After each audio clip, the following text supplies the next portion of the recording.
को ये संशय है कि बीएड वालों के केस में स्पष्ट कुछ होना चाहिए कि स्थिति क्या है। देखिए, आप लोगों ने माननीय सर्वोच्च न्यायालय का जो आदेश देखा होगा, उसके पेज 45 में अंतिम पैरा में स्पष्ट लिखा हुआ है कि राजस्थान गवर्नमेंट ने बीएड अभ्यर्थियों से आवेदन नहीं लिया, उनको रोक दिया आवेदन देने से। ये गलत हुआ क्योंकि उस समय एनसीटी का जो गाइडलाइन था वो प्रभावी था, और जब तक गाइडलाइन प्रभावी है तब तक उसको मानना राज्य सरकार को था। और इस दृष्टिकोण से माननीय उच्च न्यायालय राजस्थान हाईकोर्ट और माननीय सर्वोच्च न्यायालय ने दोनों ने ये कहा कि राजस्थान गवर्नमेंट ने गलत किया, उनको आवेदन लेना चाहिए था बीएड अभ्यर्थियों से भी। हमारे मामले में भी वही बात लागू होता है। उस समय हम लोगों ने आवेदन आमंत्रित किया, उस समय ये बीएड अभ्यर्थी पात्र थे, योग्य थे, और इसलिए उनको आवेदन आमंत्रित करने का मौका दिया गया और उन्होंने आवेदन दिया भी।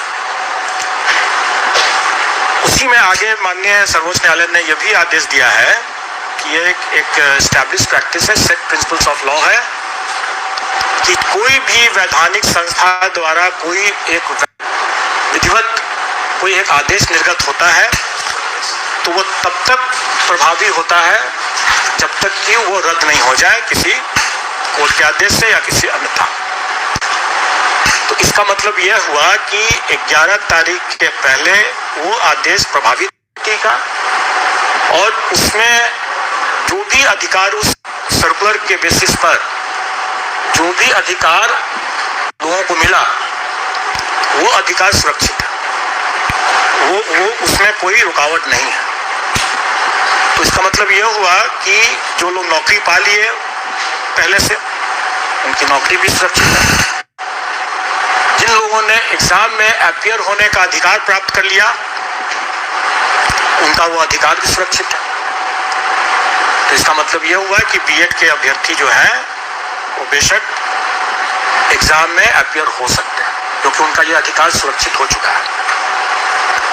लेकिन यह अधिकार उनके सिर्फ एग्जाम में अपीयर होने का है जो कि सुरक्षित है, उसके फल पर उनका अधिकार अभी नहीं बना है। परीक्षा फल के अधिकार के बारे में इसमें हमारे विज्ञापन में भी यह अंकित है कि कोई भी निर्णय एनसीटी के परामर्श से जो राज्य सरकार जो निर्णय करेगी वही मान्य होगा, क्योंकि हम लोग एनसीटी से गाइडेड होते हैं। और जैसा कि मैंने पहले बताया कि पेज 45 सुप्रीम कोर्ट के ऑर्डर के लाइट में कि राजस्थान सरकार को भी एनसीटी के आदेश को मानना चाहिए था क्योंकि वो उस समय प्रभावी था, और हम लोग भी उसी को मानते हैं। और एनसीटी का गाइडलाइन जो भी रहेगा, राज्य सरकार का जो भी उस पर जो निर्णय होगा वही अंतिम निर्णय होगा, वही मान्य होगा। ये सबको मानना है। तो इसके संबंध में जब स्थिति आएगी कि परीक्षा फल के संबंध में कि उनकी पात्रता बनती है कि नहीं बनती है, इसके संबंध में जो भी निर्णय होगा वो उस समय उसके परीक्षा फल को प्रभावित करेगा। अब एक जैसा आप लोगों ने पाया ही होगा कि माननीय सर्वोच्च न्यायालय ने राइट टू एजुकेशन को राइट टू क्वालिटी एजुकेशन भी माना है। स्वाभाविक है, और आप सब लोग अवगत है कि राइट टू लाइफ, जीवन का अधिकार, ये शिक्षा के अधिकार के पहले से ही हमारे संविधान में जीवन का अधिकार जो है एक मौलिक अधिकार के रूप में पहले से उपलब्ध है। और माननीय सर्वोच्च न्यायालय ने ही अपने पूर्व के बहुत से आदेशों में इसको विस्तारित करके ये भी कहा है कि राइट टू लाइफ जो है वो right to live with dignity को भी उसमें ऐड किया है। और ये अधिकार जो मौलिक अधिकार है जो कि राइट टू एजुकेशन के पहले से है। जैसा आपने अभी देखा कि during the currency of the circular, मतलब जो जब तक एनसीटी का वो सर्कुलर वैलिड था तब तक जो अधिकार मिल गया कैंडिडेट्स को, वो अधिकार सुरक्षित होना चाहिए।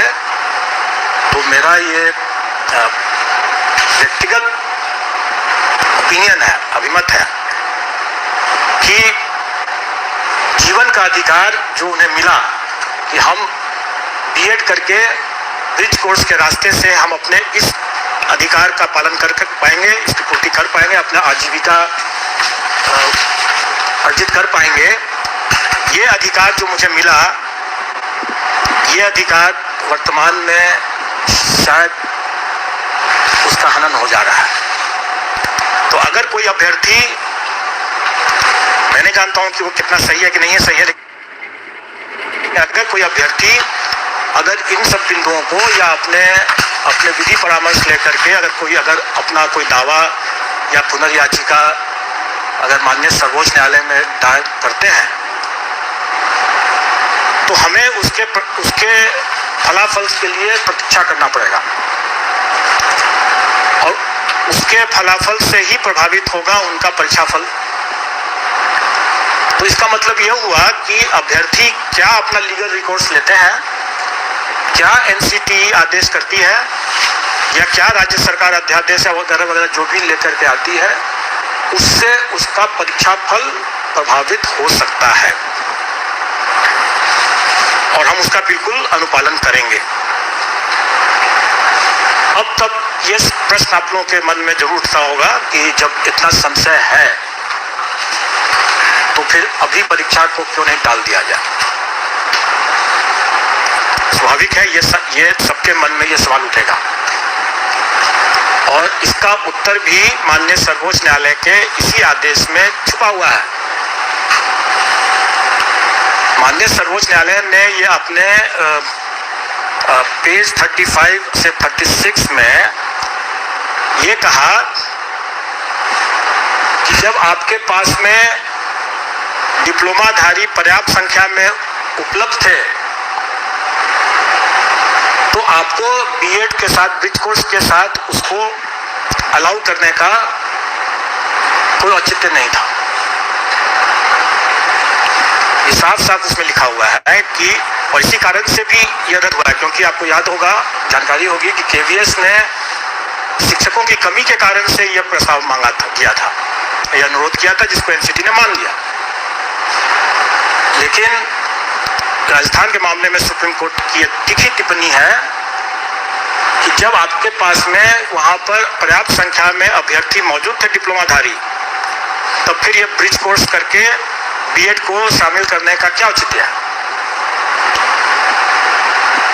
अगर हम यही कहें कि हमारे पास जब पर्याप्त संख्या में डिप्लोमाधारी अभ्यर्थी उपलब्ध हैं तो परीक्षा को स्थगित करने का क्या औचित्य है, तो क्या हम ये मेरा क्या ये माननीय न्यायालय का मानना नहीं माना जाएगा कि हम जानबूझ करके, जबकि माननीय सर्वोच्च न्यायालय ने कह दिया साफ साफ कि आपके बीएड अभ्यर्थी नहीं एलिजिबल है इसके लिए, तब उनके लिए आपकी प्रतीक्षा रखते हुए आपने डिप्लोमाधारी के अधिकार का क्यों हनन किया। इसलिए हम डिप्लोमाधारी के अधिकार का हनन नहीं करेंगे, माननीय सर्वोच्च न्यायालय के अवमानना का भागी नहीं बनेंगे। माननीय सर्वोच्च न्यायालय ने जिस तीखी टिप्पणी को अपना आधार बनाया है, हम उसी तीखी टिप्पणी के आलोक में ये कहेंगे कि हम परीक्षा को नहीं टालेंगे। हम डिप्लोमाधारी हमारे पास पर्याप्त संख्या में है, 3,80,000 से ज्यादा हमारे डिप्लोमाधारी प्राथमिक शिक्षक के लिए अभ्यर्थी हैं। कई ऐसे बीएड वाले भी हैं जो कि डिप्लोमा भी प्राप्त किए होंगे, लेकिन उन्होंने शायद अपना बीएड ही लिखा होगा। हमारी वैकेंसी से रिक्ति से 5 गुना ज्यादा अभ्यर्थी मौजूद हैं। हम कभी भी इसको इग्नोर नहीं कर सकते हैं, इस तथ्य को, खास करके माननीय सर्वोच्च न्यायालय के इस तीखी टिप्पणी के आलोक में, और हम इसको परीक्षा को कोई पोस्टपोन नहीं करेंगे।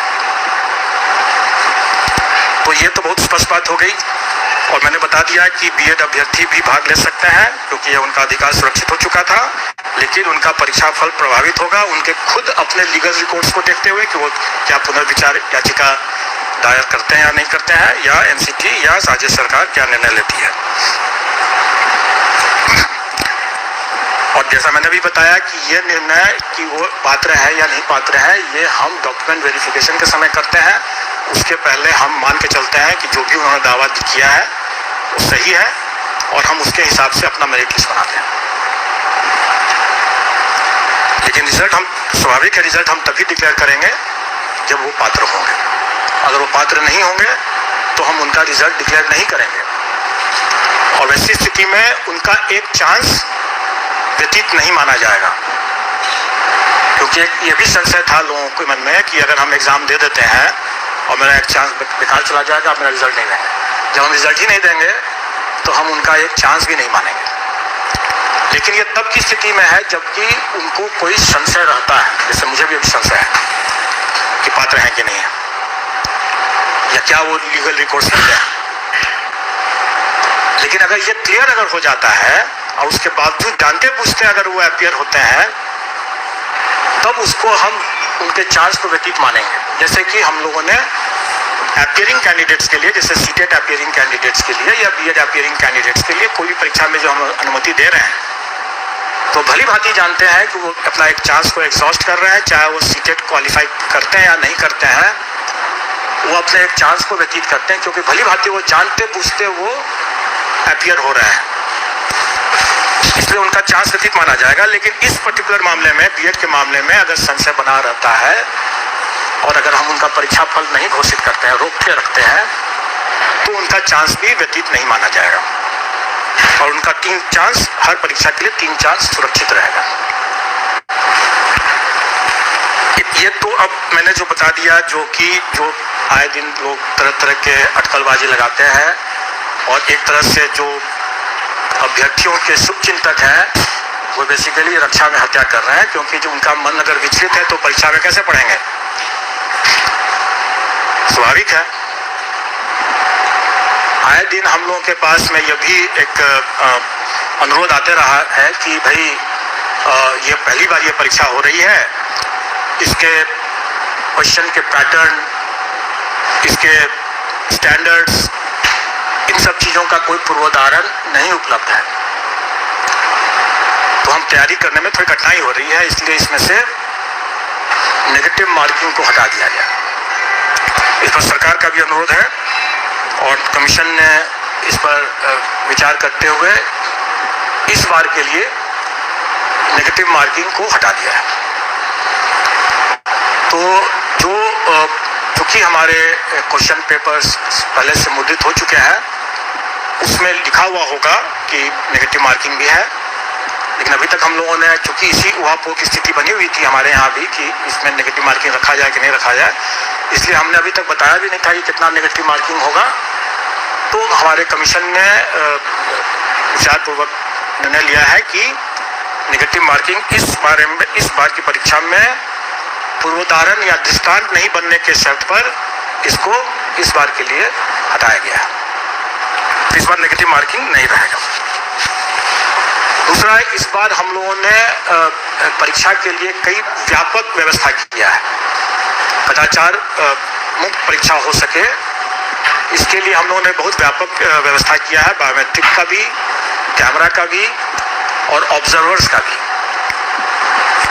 आप सब लोग अवगत हैं कि 1 घंटा पहले परीक्षा कक्ष में प्रवेश बंद हो जाएगा। बहुत बार लोग इसको कंफ्यूज कर जाते हैं, लोग ये बोलते हैं कि 1 घंटा पहले सेंटर में पहुंचना है। नहीं, 1 घंटा पहले अगर आप सेंटर में पहुंचेंगे तो आप प्रवेश नहीं कर पाएंगे।